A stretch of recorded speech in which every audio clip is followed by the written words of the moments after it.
Boa, boa, companheiros. Bom dia, boa tarde, boa noite. Estamos nas ondas. Salve, salve, companheiros e companheiras, camaradas, estamos nas ondas.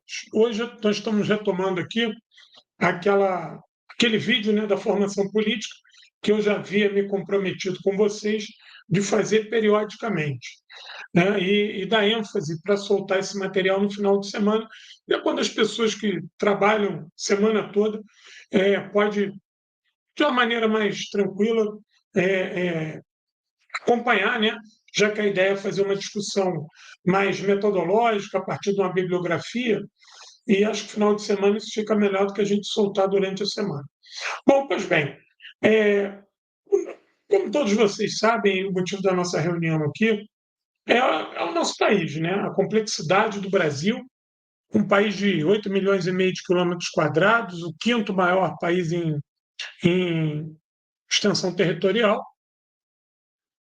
um país riquíssimo, mas de um povo paupérrimo, vítima de um processo violento de colonização e com ações laterais terríveis, extermínio dos índios, a escravidão africana, a destruição do meio ambiente.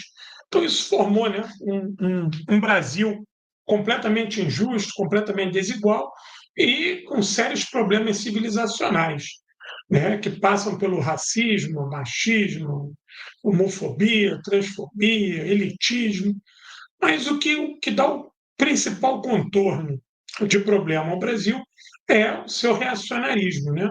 É o pensamento dominante extremamente reacionário que faz com que, muitas das vezes, o pobre de direita seja um grande inimigo. Mas isso o Marx já tinha nos dito, né, que a ideologia dominante é a ideologia da classe dominante.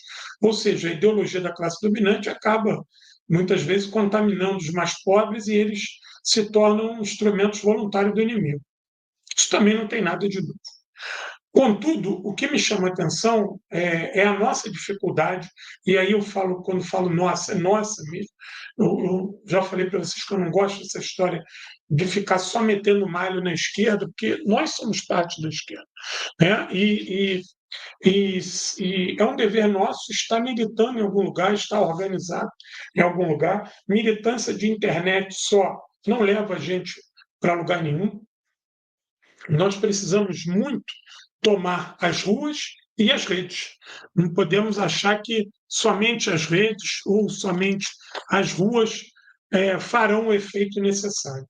A conjuntura hoje mudou, né? Esse mundo digital ele se tornou parte do mundo real e transita com muita facilidade, né, nessa linha tênue do que é verdade e o que não é verdade, né? Tanto que dois conceitos que analisam isso, a pós-verdade e a meta-verdade, eles estão dia a dia. A todo momento, a turma da psicologia, da psicanálise, os cientistas políticos, os filósofos, os historiadores e até mesmo os militares, né, passaram a trabalhar a questão da verdade e da meta-verdade como ora como instrumento de alienação e ora como instrumento de dominação, como se isso pudesse ser separado. Mas se quiséssemos separar, daria para trabalhar ainda mais dois conceitos. Então, eu caracterizo isso, fruto da minha militância, da minha troca de ideia com outros colegas, eu caracterizo boa parte disso do nosso desconhecimento da realidade brasileira, né? Eu acho que é fundamental a nossa formação política passando pelo arcabouço do marxismo-leninismo. Eu não conheço outra teoria que seja suficiente ao tamanho da tarefa que nós temos, não só de revolucionarmos o nosso país, mas o mundo, né? Não consigo enxergar por fora do marxismo-leninismo um outro eixo que possa dar conta, de forma dialética, da superação do imperialismo, mas, contudo, isso não pode virar um gesso, isso não pode ser algo para nos engessar. Nós não podemos tratar o marxismo-leninismo como, como, como uma vertente do eurocentrismo. A gente não pode cair no erro, na esparrela dessa turma acadêmica e academicista ou pós-moderna, de que a gente tem que pegar o modelo europeu, deslocado, distante, deslocado no tempo e no espaço, e a gente achar que a gente pode enfiar isso aqui no Brasil como um modelo, como um gabarito. Isso não funciona, isso não é dialético. Marx e Engels nunca falaram isso, Lenin muito menos, né? Até para os companheiros que se identificam muito com o mal, né? E com todo o seu suporte teórico e prático, isso não pode ser. A gente não pode, vou estudar o maoísmo, que o maoísmo vai resolver o problema do Brasil. Não. O maoísmo pode ajudar a resolver o problema do Brasil. O marxismo vai ajudar, o leninismo vai ajudar. Mas quem vai resolver o problema do Brasil são os brasileiros, a partir de uma formulação teórica brasileira, de uma matriz brasileira que vai beber nas fontes do marxismo, do leninismo, do maoísmo. Aí sim. Então, e isso às vezes me assusta quando eu vejo companheiros querendo exportar o modelo como se ele fosse a solução para tudo. Não basta ter um partido maoísta que resolve o problema do Brasil. Basta ter um partido marxista que. Não é isso, não é isso. Nós precisamos de muito mais, nós precisamos traduzir toda essa teoria vitoriosa e já muito comprovada como eficaz na libertação, mas nós temos que transformar isso primeiro para uma linguagem popular, segundo para uma linguagem do cotidiano, uma linguagem que a gente possa mobilizar a população. Nós temos que falar de Marx sem falar de Marx, nós temos que falar de Mao sem falar de Mao, no primeiro momento. Depois da vitória, depois da gente ter sedimentado vitória significativa, a própria população, o próprio trabalhador, ele vai procurar o Marx, o Mao, o Stalin, para dar prosseguimento à formação dele, porque ele vai ter sede de vitória e a vitória só vai ser possível quando a gente domina essas ferramentas, domina essas fontes, domina esses exemplos. Mas, nesse primeiro momento, me preocupa como é que nós temos brasileiros que sabem tudo da Revolução Chinesa, mas não conhecem o Brasil. Sabem tudo da Revolução de 17, mas não conhecem o Brasil.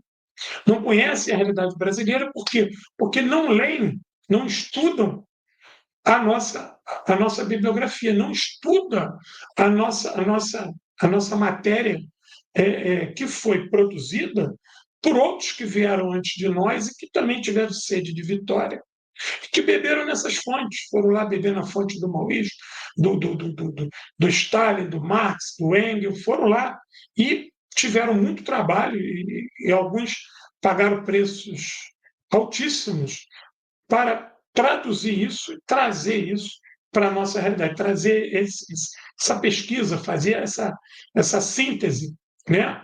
Fazer essa adaptação com uma linguagem nacional sobre as luzes da realidade brasileira. Por que eu falo isso? Porque vocês sabem aqui, esse canal com a ajuda de vocês, tem crescido muito, eu falo com muita gente, eu dialogo, compartilho aqui com todo mundo aqui, meus canais aqui, ó.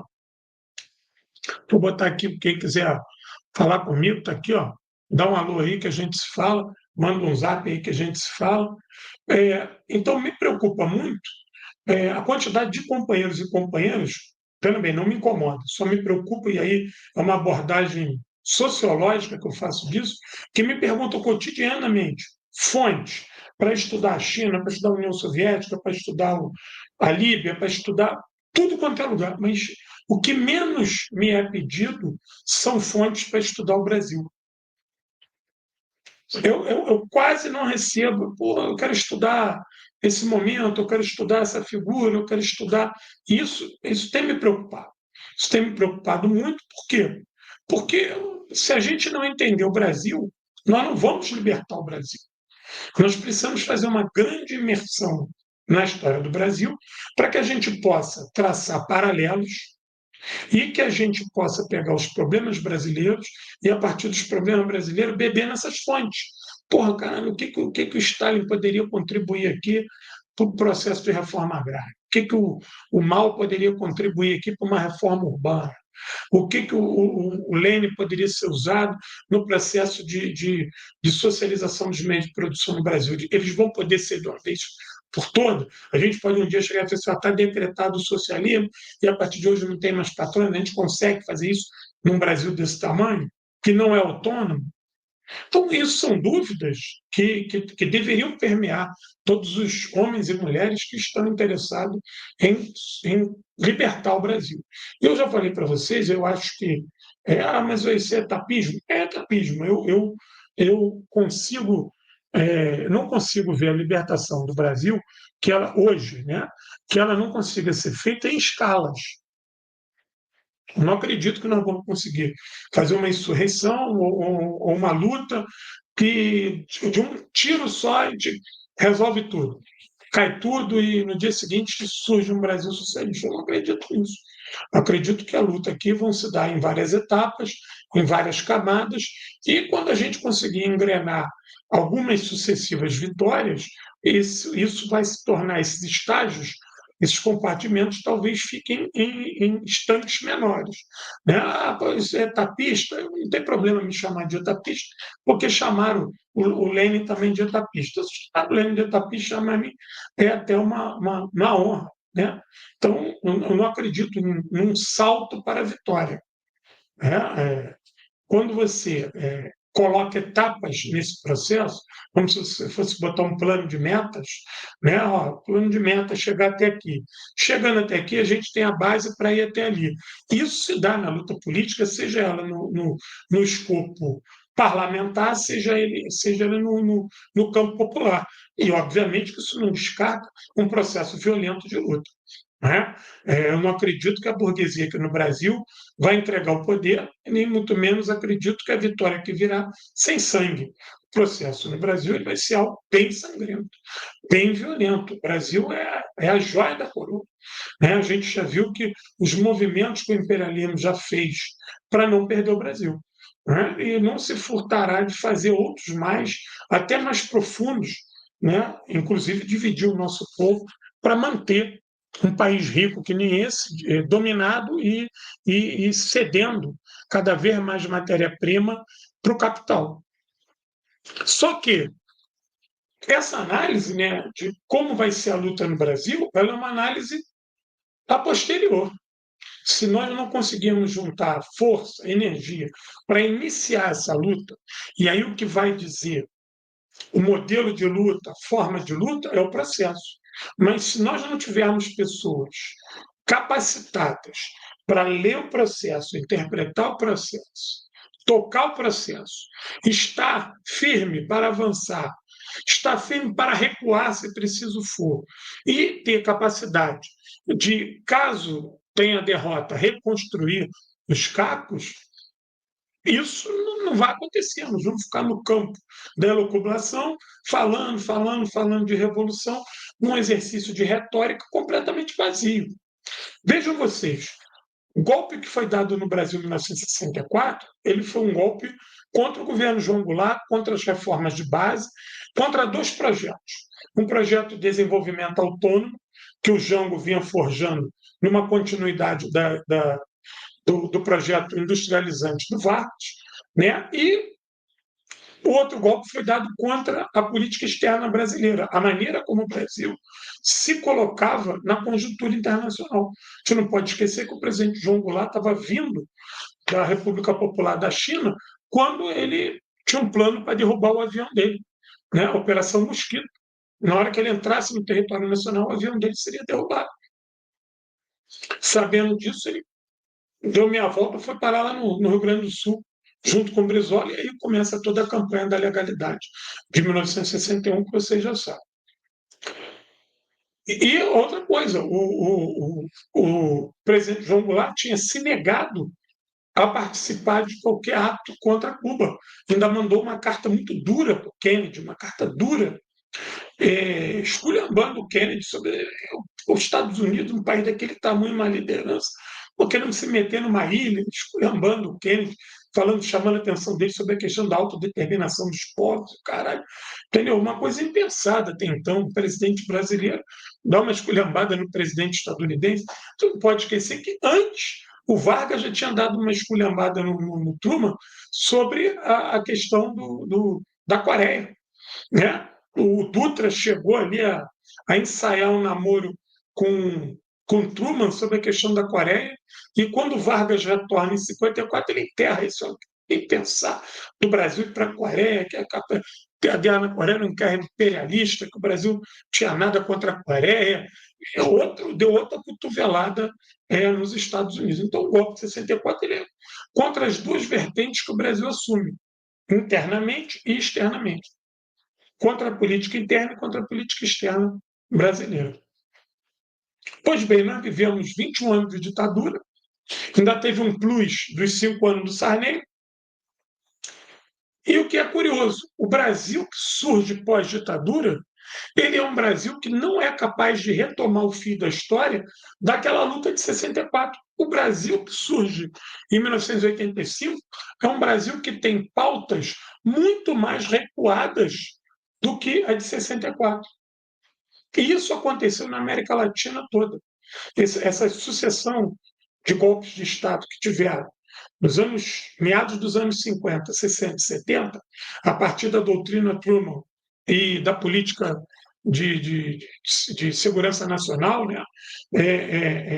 Aliança para o Progresso, essas porra toda que os gringos foram inventando, essas doutrinas, por fim, o consenso de Washington, que os gringos foram inventando para dominar a América Latina, todos os países que não fizeram uma revolução e que não a mantiveram de pé, eles renasceram numa pseudo-democracia, né, numa democracia burguesa ou numa ditadura econômica, querem chamar, com um projeto de Estado, com um projeto de nação muito mais recuado, inferior, politicamente falando, quantitativamente e qualitativamente, perdão, do que tinha lá quando a democracia foi cepada. Ou seja, essa ditadura ela foi tão hábil que ela tirou a nossa sede de vitória. E nós viemos, de anos em anos, né, pós-ditadura, né, esse esquema da nova república, a gente que eu digo Brasil, né, vem administrando a crise do capitalismo, e essa crise no capitalismo ela é muito maior porque nós somos um país capitalista dependente, então essa crise do capitalismo no Brasil ela é muito maior do que num país capitalista dependente, no qual a vida política no Brasil piorou. A vida política no Brasil piorou. Se a gente pegasse a conjuntura política de 1950 e 1960, antes do golpe, se tinham ambições muito maiores do que nós temos hoje, a nível político falando, social e até mesmo institucional. Porque hoje nós temos uma emergência do capital privado sobre a vida pública, nós temos a quantidade de políticos picareta de direita que se formam são enormes. A quantidade de partidos de mesma ideologia, desde que se diz centro-direita, são gigantescos. E mais, nós temos uma esquerda que não está à altura de discutir um processo avançado de luta. O que nós temos de mais avançado aqui está inserido no eleitoralismo. É o PT, é o Lula, com todo respeito ao presidente Lula, ao Partido dos Trabalhadores, ou seja, todos os partidos institucionais têm a eleição como primazia. Eu entendo que o partido existe para disputar a eleição. O partido ele é criado, ele se insere nesse ritual político-jurídico, né? Cria seu partido, o partido vai disputar as eleições. Não sou contra isso, acho que isso é necessário. O que eu sou contra é a ausência de uma política de frente que englobe todos esses partidos e que forjem lutas e que tentem forjar lutas e avançar para além da questão institucional.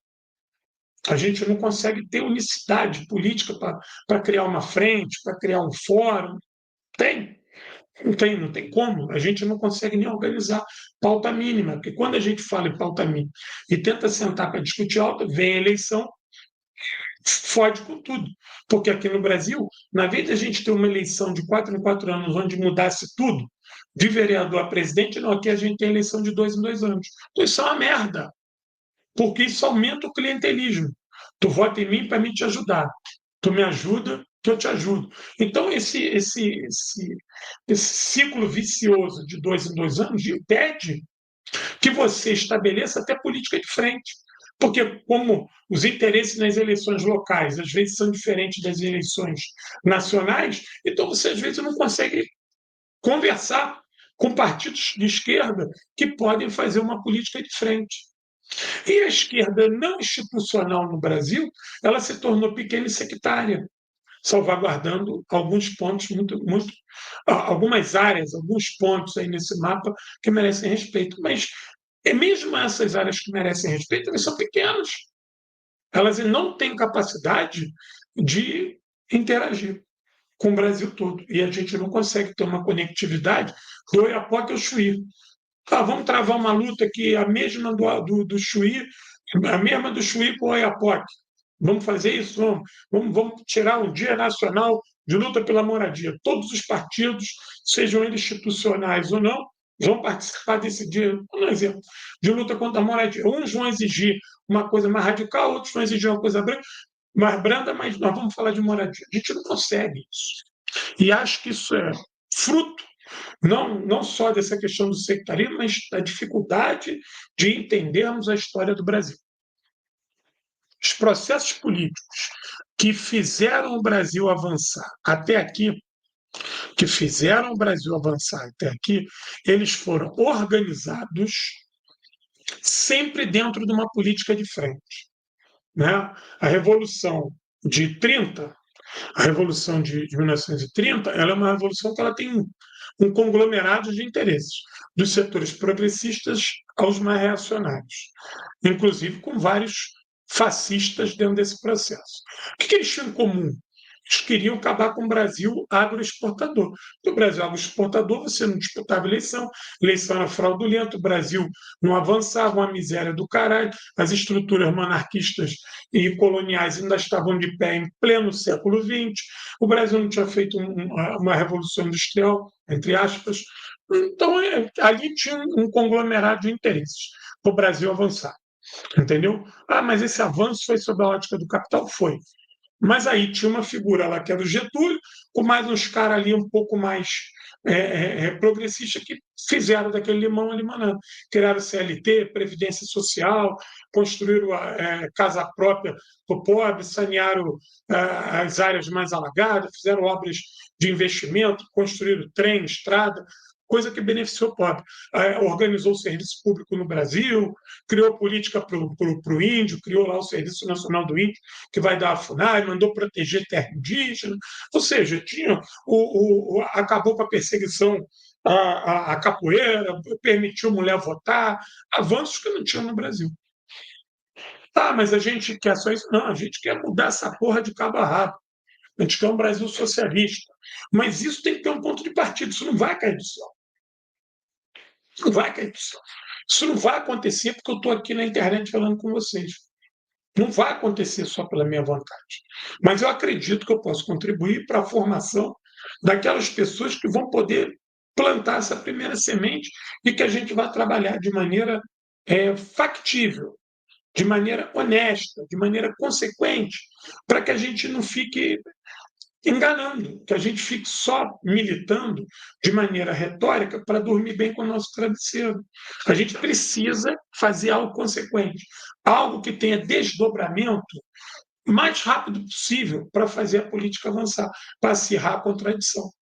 Você vê que loucura, nós elegemos o Lula em 2002, né? Que era um sonho, eleger um operário, com todos os peleguismos do Lula e do PT, mas se elegeu, era o que tinha ali de mais avançado, legal. Porra, a gente não conseguiu avançar politicamente no Brasil, a gente não formou o brasileiro. Ao fim e ao cabo, a gente viu que o brasileiro se tornou, boa parte dele, mais reacionário, mais filha da puta, mais desgraçado por causa de um Bolsonaro da vida. Porque o Bolsonaro encarnava boa parte dos sentimentos desse Brasil mais profundo, desse Brasil que é racista, que odeia pobre, que odeia gay, que odeia negro, mas ele estava escondido. Ele pensava, mas não falava. Agora ele pensa, fala e publica na internet, ainda faz gesto na rua. Em pouco tempo, a gente soltou essas feras. Ou seja, nós ficamos mais perto do fascismo e mais longe do socialismo. Se a gente já estava longe do socialismo lá em 2002, porra, agora nós estamos a quilômetros desse tal socialismo. Mas por que isso? É óbvio que a gente precisa fazer uma estudo sociológico maior, com dados. Eu não estou aqui, eu não sou tão pretensioso. Eu sou apenas um professor do subúrbio carioca que tem um canal pequeno e que quer contribuir para as pessoas que estão dispostas a me ouvir. Só isso, é a minha contribuição.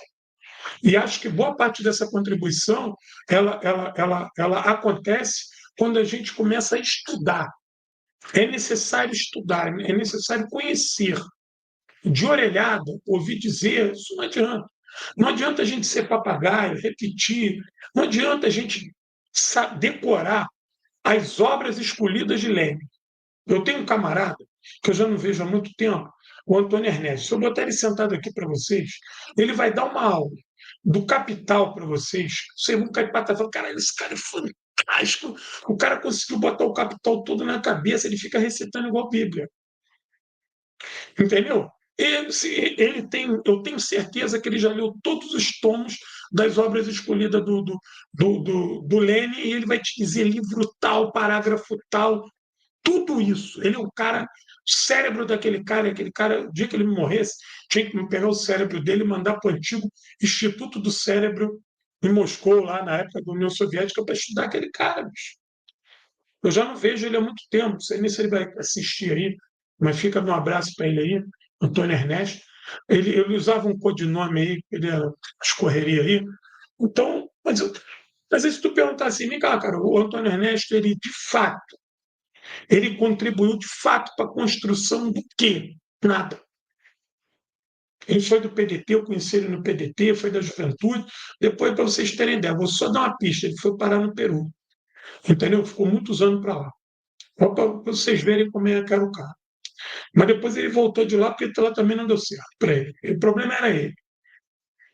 Mas o que adiantou? Ele tinha uma leitura do caralho, a teoria daquele cara era foda, só que ele não conseguia se encaixar em lugar nenhum. Ele reunia dois, daqui a pouco brigava, reunia três, brigava, um ego do caralho, mas sabia muito. Ele não construiu nada. Nada. Então, se a gente não construir, não sedimentar nada, muito mais vale. Pô, o cara ali na esquina que está com duas pessoas fazendo um trabalho político, com um catador de latinha. Mas o cara reuniu dois ali, os dois são progressistas, os dois, no dia da eleição, vai lá votar no Lula, mas sabe que precisa de muito mais, que tem que lutar, que tem que vencer. Esse cara vale muito pra caralho. Muito pra caralho. Vale mais do que eu. Mas se a gente não levar os instrumentos e as ferramentas para ele dar salto dialético, ele não vai avançar. E ele vai ficar numa situação igual ao do Tunin, um cheio de teoria, sem prática, um cheio de prática, sem teoria. Não avançam. E aí o que o Lênin falou para a gente? Sem teoria revolucionária não há prática revolucionária. Sem prática revolucionária não há teoria revolucionária. É um movimento dialético, tentativa e erro. Tu vai, errou, analisa onde errou, volta, se organiza, suplanta. Tem outro erro ali na frente, analisa que errou, volta, suplanta e vai indo. E isso sempre numa escala crescente. É para frente que se anda. Mas não, nós temos um problema seríssimo no Brasil. Os partidos institucionais não formam seus militantes. São raras as experiências de formação política nos partidos institucionais. São raros. Raros são os processos de formação. E quando acontece, são de maneira esporádica, e não abrangente. É um setor do PT de não sei da onde que faz o negócio. É um setor do PCdoB de não sei da onde que faz o negócio. É um grupo do PCB que decidiu se reunir. Você não vê isso como uma política do partido de cima para baixo, sedimentada, séria na formação. E que você vá pegando esse companheiro e assim que ele vai cumprindo as etapas, você vai encaixando ele até ele chegar no final de uma escola de quadro foda, onde ele vire um quadro dirigente, e que ele seja suportado para isso. Você não vê isso. Você vê o seguinte: um cara que é ligado ao vereador tal, um cara que é ligado ao deputado tal. Aí, se o vereador tal for um cara ideológico, uma vereadora, e quiser formar ali aquele grupo que está com ela, distribui o panfleto, faz uma reunião, faz uma análise de conjuntura. É assim que funciona. Eu estou dizendo para vocês que é assim que funciona, sabe por causa de quê? Porque eu volto e meia sou convidado, como hoje eu não tenho partido, volto e meia eu sou convidado e vou com a maior honra em vários partidos para falar. Ô, professor, eu queria que tu viesse aqui na minha região, aqui, dar um alô aqui. Eu vou lá com o maior prazer, pode me chamar que eu vou. Vou com muito respeito e vou. Mas eu vejo que essas ações são dessas pessoas. Essas pessoas que me chamam para isso, essas pessoas, eu vou lá, abraço e beijo, parabenizo. Que eu sei que muitas das vezes essas pessoas tomam essas atitudes de maneira quase que sozinha, muitas das vezes se cotiza ali para fazer um lanche, é o dinheiro do bolso dos outros que dão, entendeu? Muitas das vezes a estrutura do partido não roda a panela, e outras vezes isso aí só acontece quando tu está ligado ao parlamentar A, parlamentar B, porque aí o parlamentar vai lá e pô, ajuda, banca a parada, mas aí tu acabou ficando na onda daquele parlamentar. Entendeu? Não que o parlamentar está errado, porque se eu quero ser eleito, obviamente eu vou ajudar aqueles que podem me eleger.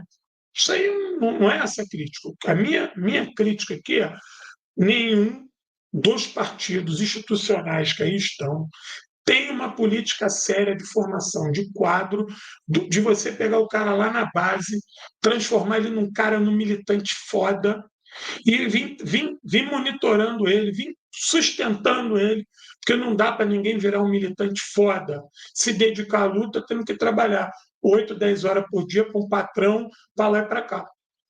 Não tem. Eu digo isso para vocês de cadeira, porque olha só, eu fui da Juventude Socialista do PDT, fui da direção municipal da Juventude Socialista do PDT, fui secretário executivo da direção nacional da Juventude Socialista do PDT, e por último, sabe o que eu virei? Secretário executivo da direção nacional do PDT.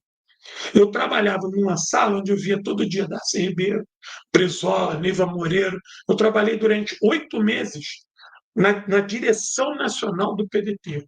Manuel Dias, todos os grandes nomes do PDT eu via todo dia, todo dia.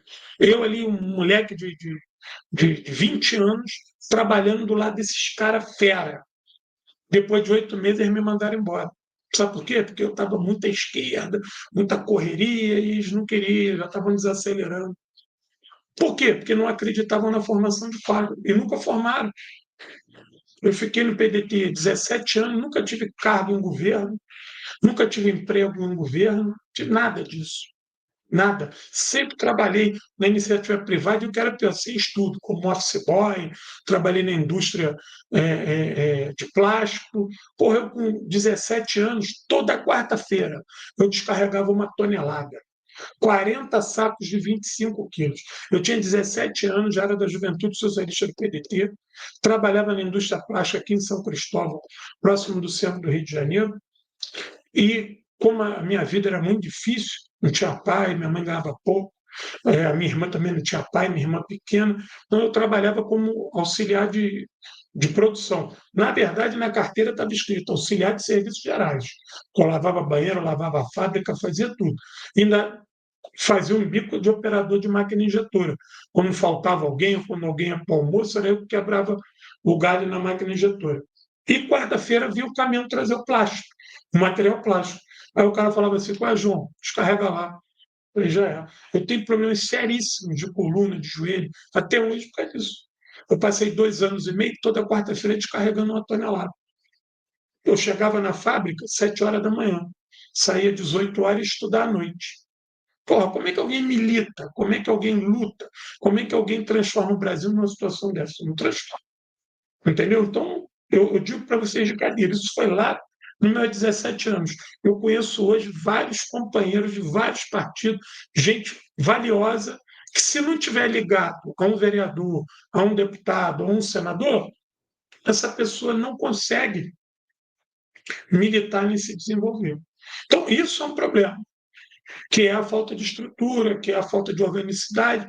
Mas por que esses partidos não giram estrutura e não giram organicidade para apoiar esses militantes? Porque eles não estudam o Brasil. A coisa aqui é feita o seguinte: troca o pneu da bicicleta com ela em movimento. Então você não tem um projeto, você não tem ninguém estudando o Brasil.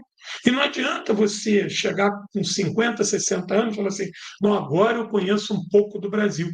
Ou com 50, 60 anos, muitas vezes tu já não está indo mais para lugar nenhum.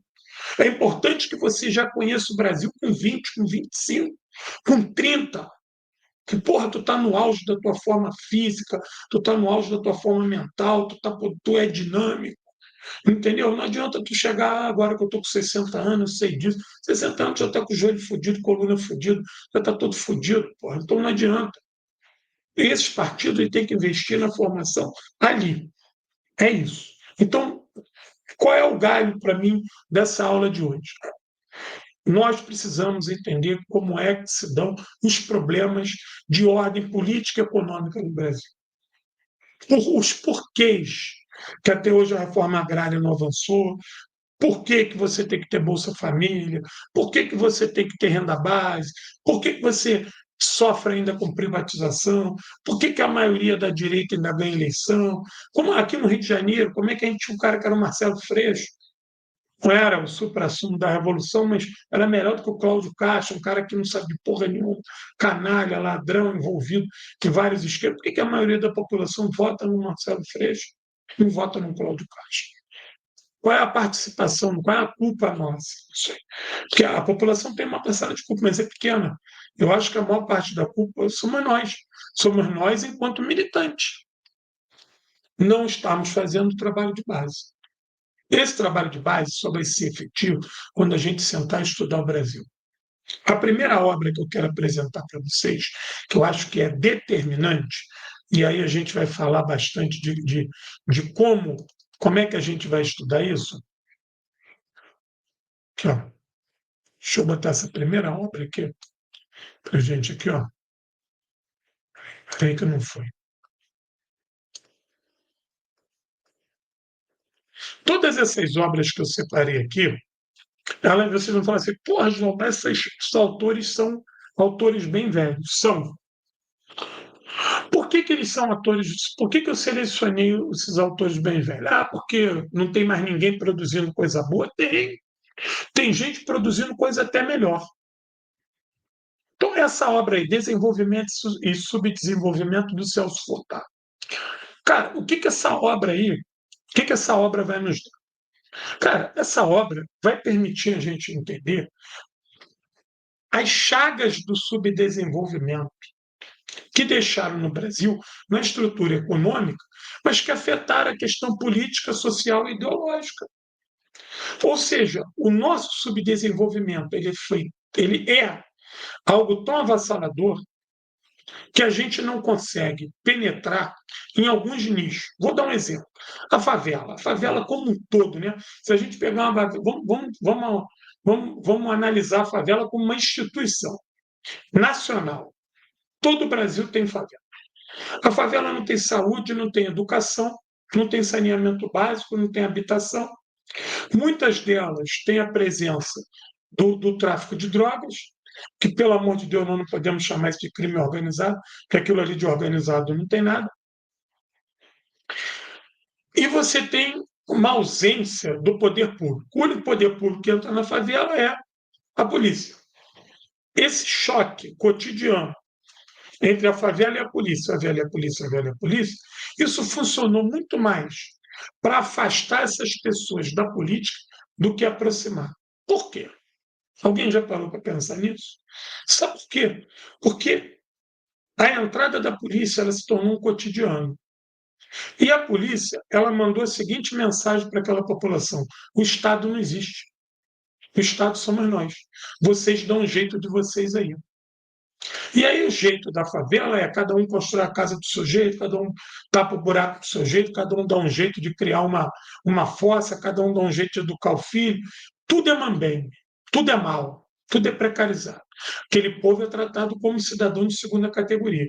Se ele entende que ele é esculhambado, Para que ele vai lutar pelo Estado que esculhamba ele? Aí a gente vai lá pedir voto. Quando a gente pede voto a esse cara, a gente fala, não, mas esse candidato aqui é melhor, mas no fundo ele fala assim, caralho, mas é para fazer a manutenção desse Estado que está aí. Mas esse Estado aí nunca me deu porra nenhuma. Será que essa abordagem que a gente faz de olhar a favela, ir lá pedir voto, dizer que vai mudar, será que essa é uma abordagem correta? Não sei. Mas só sei que se a gente não entender as chagas do subdesenvolvimento no Brasil, a gente não vai ter uma teoria, a gente não vai ter uma tática nem uma estratégia como é que fala com a favela. Sabe por quê? A favela votou no Bolsonaro. A favela votou no Bolsonaro. A favela votou no Bolsonaro. Então, isso, para além de uma análise sociológica que é preciso fazer, que os veículos de comunicação massificaram, bateram ali na esquerda, no PT, caralho, mas o cara não conseguiu forjar uma identidade clara. Antes que alguém fale assim, pô, João, mas aquilo ali a gente pode, de repente, tratar com lupesinato. O Marx, o Engels, todos já falaram para a gente sobre a questão do lupesinato. O próprio Lenin também já falou do lupesinato. A gente não pode tratar o lupesinato com a mesma expectativa que a gente quer tratar o operariado, a classe operária. É diferente, o proletário. Sei, eu não estou dizendo isso. Só estou dizendo que o favelado, como o lupesinato, ele transita entre o proletariado. Nos momentos dele de proletariado, a gente também não pescou ele. Então, será que a gente não precisa de uma grande teoria para discutir subdesenvolvimento, para entender as chagas do subdesenvolvimento no Brasil, e que a gente possa, a nível de política econômica, estratégia de formação política, trabalhar essa gente que seja uma outra ótica, que não é da eleição pura e simples. Eu não estou dizendo que a gente tem que agora vamos virar anarquista, não chegar lá na favela e dizer que vai votar em ninguém. Não, não é isso. Mas eu acho que a gente tem que mudar a nossa abordagem, porque a gente tem perdido voto na favela. Se a gente não consegue fazer que aquele cara nem vote, como é que a gente vai fazer que esse cara pegue a arma e saia para lutar? Será que a gente não tem que entender isso aí melhor para ir lá conversar com esse cara e explicar primeiro para ele por que ele é favelado? Antes da gente lá falar, pô, cara, tu é favelado, tu tá fudido, aí tem que saber se ele se vê como favelado, como ele é fudido. Aí nós voltamos, Marx, classe em si, classe para si. Nós não vamos entender classe em si, classe para si, se a gente não ler ali o livro do Celso Furtado, Desenvolvimento e Subdesenvolvimento.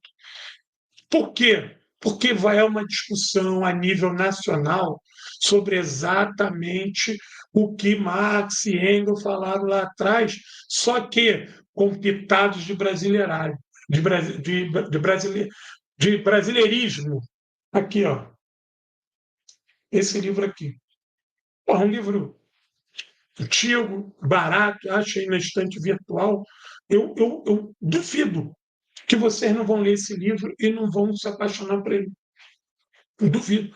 Uma discussão séria, estrutural, a linguagem é bem tranquila, não tem nenhum economiquez aqui. Vocês vão se sentir lendo um livro do Marx, do Engels, só que um livro voltado para o Brasil, para entender a estrutura do Brasil. Porque o Brasil, que o Celso Furtado analisou aqui, o processo, a inserção do Brasil na economia mundo e na DIT mudou muito pouco no que tange geral.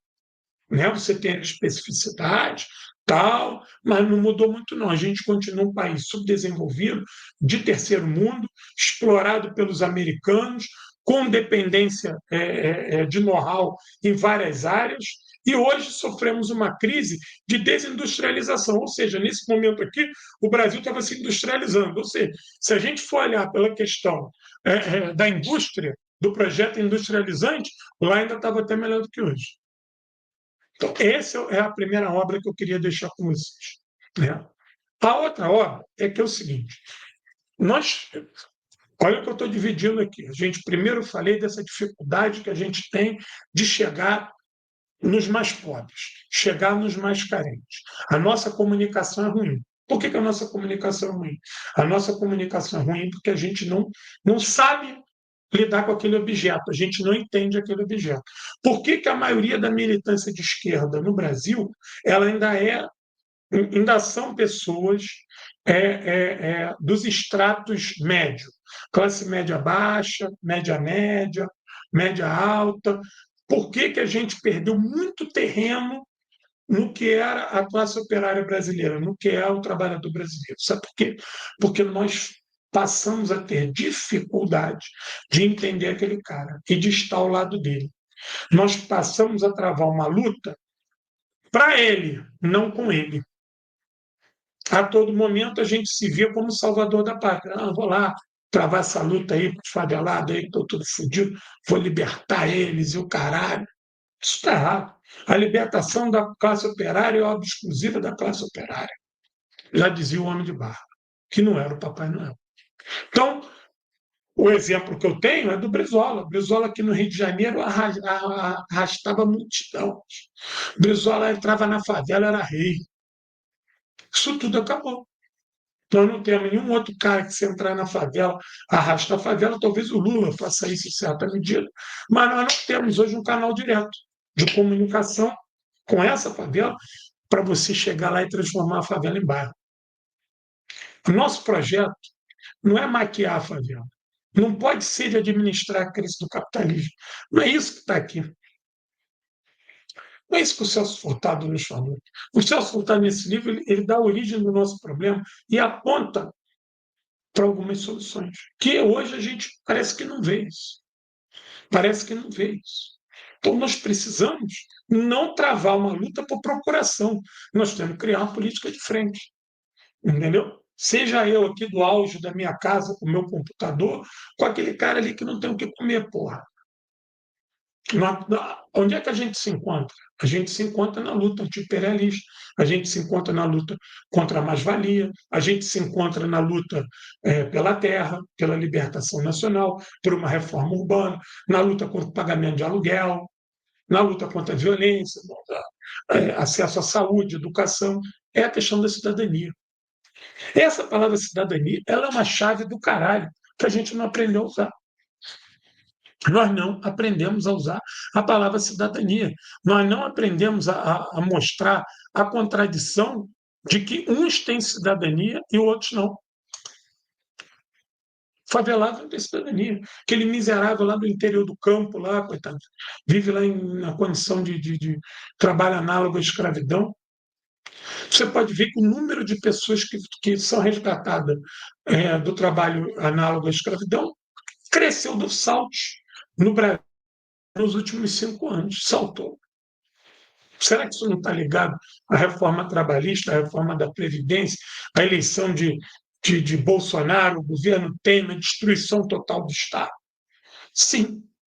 Mas como é que a gente vai defender um Estado para alguns setores que esse Estado nunca esteve presente? Então, a maneira que a gente tem que falar para eles, não, a gente vai trazer o Estado aqui. A ausência desse Estado é que te coloca aí. É essa a discussão. E aí a gente vai fazer em desenvolvimento e subdesenvolvimento. Agora, quando a gente percebe, bom, essa é a discussão ali com essas camadas mais humildes, né? Agora, como é que a gente vai se capacitar para fazer uma discussão com esses setores médios, né? Babaquinha médio lá, aqui, ó, a obra que eu acho que é importantíssima para a gente ler.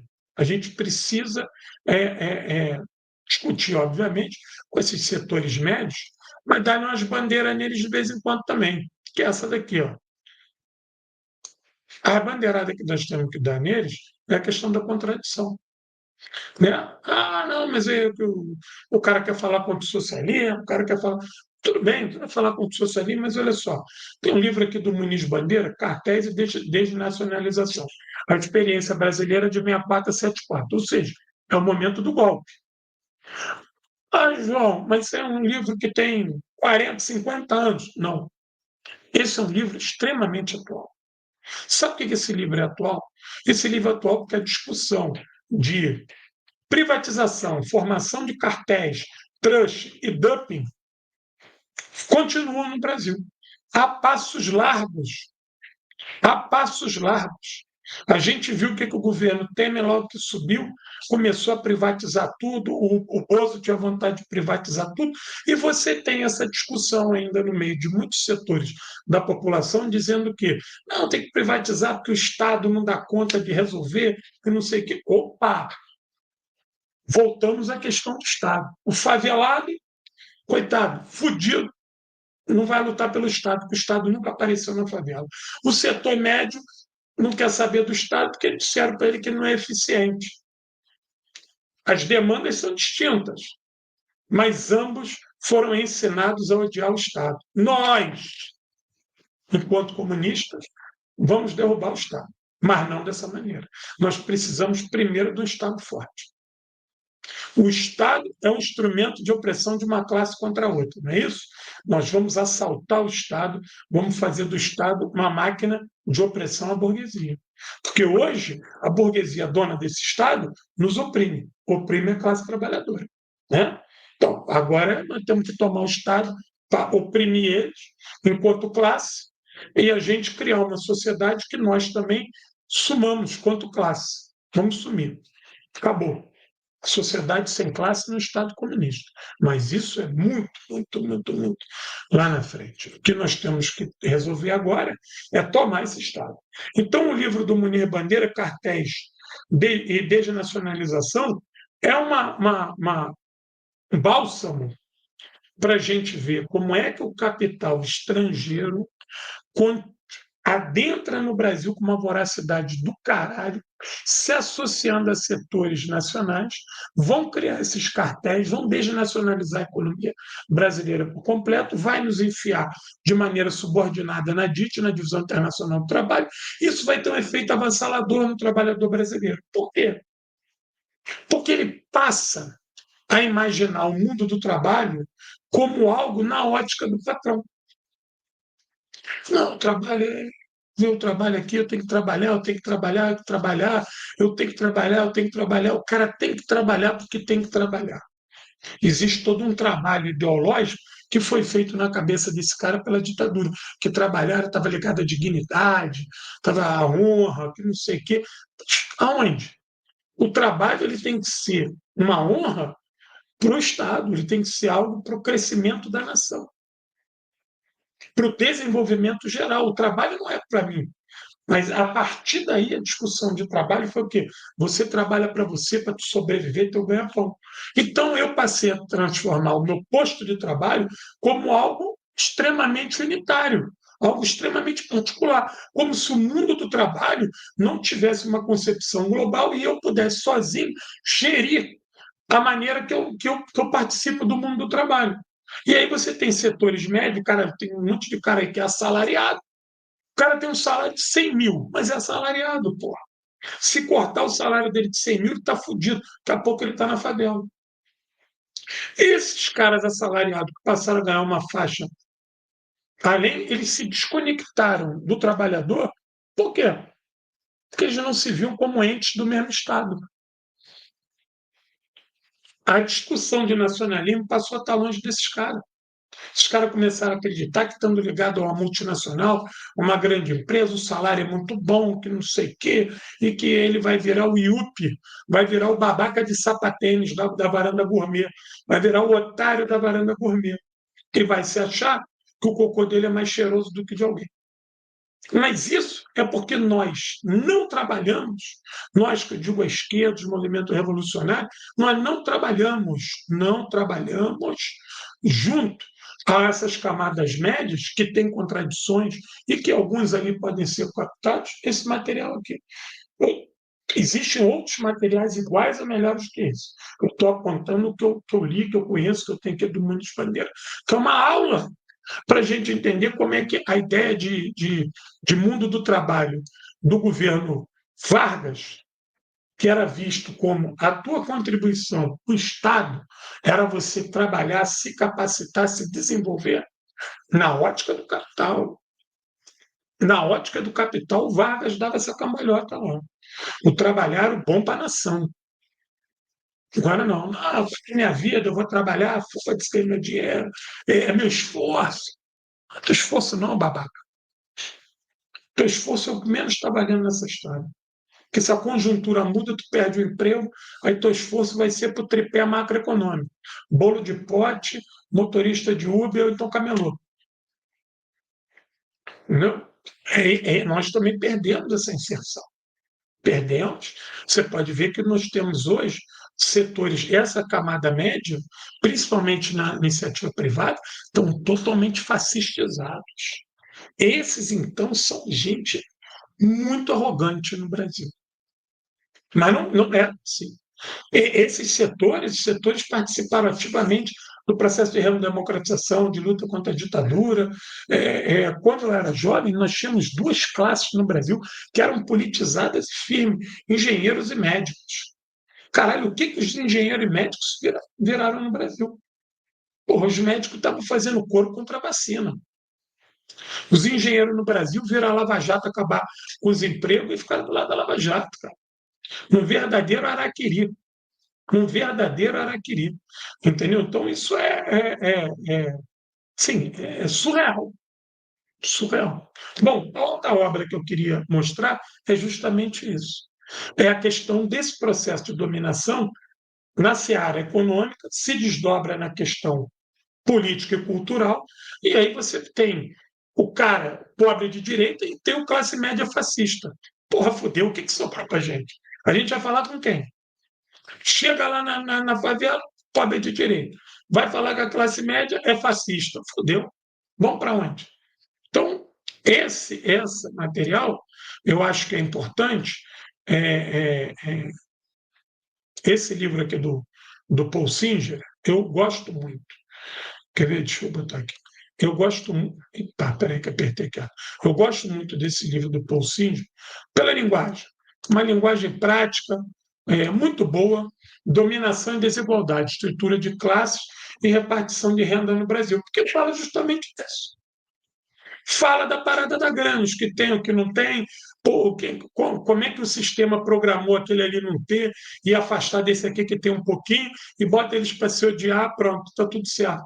E aí tem a criminalização da pobreza, né? Esses setores médios que têm pânico da violência urbana, criminaliza a pobreza, e aí você estabelece um apartheid social violentíssimo, a favela com raiva do asfalto, o asfalto com medo da favela. Pronto. Como é que tu resolve isso? Cria uma coisa chamada polícia militar e solta ela. Ela vai ter caveirão, ela pode matar, ela faz o diabo. E aí, sabe o que parece? Que nós, moradores do asfalto, não temos nenhuma empatia pela favela e tememos a favela. Aí a favela acha que a gente odeia ela e a gente acha que odeia a favela. Pronto. Temos um estado de conflagração entre classes sociais que não conseguem conversar. No Brasil, apesar de terem demandas semelhantes, mesmo estando em faixas diferentes, mas são demandas semelhantes, e nós, enquanto políticos, enquanto pessoas ideologicamente organizadas, militantes de causas, membros de partido, não conseguimos sedimentar um diálogo de duas pontas que consiga formar na favela, consiga formar nesse setor médio, porque nós não vamos fazer revolução. Se nós não conseguirmos mobilizar, se a gente não conseguir mobilizar esses setores. Está aqui o livro do Paul Singer. Entendeu? Todos esses três livros são livros que você encontra na estante virtual. Eu falo da estante virtual porque ela quer sempre comprar. Barato, são livros já antigos, uma leitura muito simples, muito. Aí é que eu falo, algo feito para o Brasil e que é impossível vocês lerem esses livros e não se conectarem com a realidade. Também acredito que esses três livros são um chamado à luta, um chamado à organização. Acredito fielmente nisso. E nós precisamos dar um basta nesse processo de alienação, de dominação do nosso país. Nosso país é gigante e a gente está sempre de pires na mão. Não, eu estou com 50 anos, há 50 anos que eu estou fodido. Há 50 anos que eu estou fodido. E tem gente muito mais fodida do que eu. E eu tenho certeza que todos nós estamos aqui, estamos fodidos, de saco cheio. Quando não está fodido financeiramente, está fodido psicologicamente por causa da nossa conjuntura social, que é extremamente estressante, extremamente violenta, desigual, injusta. A toda hora a gente vê um ato de racismo, a toda hora a gente vê criança na rua, é bicho abandonado, é meio ambiente sendo destruído. Porra, é o caos social no nosso país. O nosso país é o caos total. É miséria, é sujeira, é violência, é desigualdade. Isso aí é a pamparra. Nós temos que dar um basta nisso. E esse basta só vai poder ser dado a partir de uma militância firme, factual, que entenda os problemas do Brasil, que vai se organizar para combater os problemas do Brasil a partir de conhecer esses problemas do Brasil. E aí eu acho que o caminho é inverso. É a gente dar uma lida boa nesses brasileiros, que todos os três aqui pagaram preço caro, né? Caro, por terem estudado, por terem tentado sintetizar isso aqui, e todos os três foram lá beber na fonte do Marx, do Engels, do Lenin, todos os três. Entendeu? Então é importantíssimo que a gente vá lá ler o Marx e o Engels, vem aqui, vamos ler os brasileiros. Vamos ver qual é a nossa linguagem que a gente pode usar aqui a nível de Brasil. Entendeu? Bom, é isso. Eu espero que tenha contribuído. A live de hoje é um sacode geral, é um agito geral, entendeu? Para a gente organizar para avançar. A gente não pode ficar aí dependendo do governo Lula. Legal, Lula, beijo para ele, mas as nossas causas estão muito mais lá na frente, entendeu? Olha aqui, ó, quem puder ajudar o canal, Pix está aí, qualquer merreca, um centavo, 10 centavos, 5 centavos, pode mandar aí que a gente mata no peito, que a solidariedade é o que vale. Quem é assinante do canal, ajuda aí, Superchat Stick. E eu vou botar aqui para vocês aqui, ó, material aqui, que quem ainda não comprou, vamos lá. Peraí. Deixa eu botar aqui, ó. Epa, fugiu. Falei que fugiu aqui. Aqui, ó. Quem ainda não comprou as placas aí, compra aí para decorar, bem bonita. Ah, tenho dúvida como é que é a placa. Compra uma, pede uma foto aí que eu mando pelo Zap. Elas têm 40 de comprimento e 15 de largura. São muito bonitas. As em russo são da Segunda Guerra Mundial e as outras são das cidades carinhosas. O livro O Exército Vermelho na Mira de Vaca, quem não comprou, vai por mim, compra, que é uma puta de uma leitura para a gente entender como é que o Exército Vermelho, como é que a figura do Stalin, como é que as vitórias em Moscou, Stalingrado e Kursk refletiram no Brasil a partir da censura. E os 3 livros da Enciclopédia Guerras e Revoluções, que é o século XX, entrando no século XXI, até a Guerra da Síria, fantástico. São 3 livros que pesam 2,250 kg, mais de 1.400 páginas. Custa R$ 100 3 livros. Só eu tenho isso. E na região sul e sudeste com frete grátis. Bom, é isso. Espero que essa aula de formação tenha ajudado. A ideia é a gente fazer algo introdutório. Quem quiser comprar o livro, vê estante virtual, vê Mercado Livre, vê onde é que vem, compra. Se quiser trocar uma ideia sobre o livro, quiser uma informação melhor, me dá uma louca, manda uma foto aí, entendeu? Vamos embora. Quero agradecer a todos e todas. Compartilha aqui, por favor. Dá like para essa porra andar. Não deixa de dar like, compartilha e vamos à luta. Urra! Obrigado e vamos em frente.